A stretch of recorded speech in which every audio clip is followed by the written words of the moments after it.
திண்டுக்கல் ஆரம் காலனியில் ஆன்லைன் வர்த்தகத்தில் ரூபாய் 15,50,000 மோசடி செய்த வழக்கில் கேரளா வாலிபர் கைது.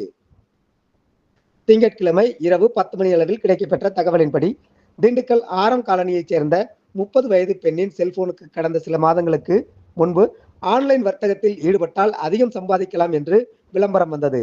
அதைத் தொடர்ந்து அந்த பெண் அந்த எண்ணிற்கு தொடர்பு கொண்டபோது, அவர்கள் ஆன்லைன் வர்த்தகத்தில் ஈடுபடுவதற்கு வாட்ஸ்அப் மூலம் பயிற்சி அளித்தனர்.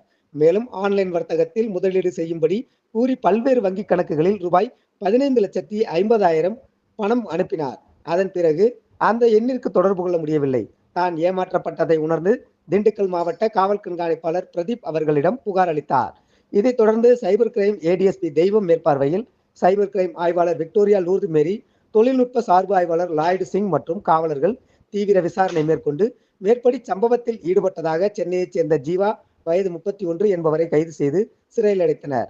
மேலும் தீவிர விசாரணை மேற்கொண்டு இவ்வழக்கில் தொடர்புடைய முக்கிய குற்றவாளியான கேரள மாநிலம் கோழிக்கோடு பகுதியைச் சேர்ந்த மம்முத் கோயா என்பவரின் மகன் சமீர் வயது 42 என்பவரை கைது செய்து திண்டுக்கல் நீதிமன்றத்தில் ஆஜர்படுத்தி சிறையில் அடைத்தனர்.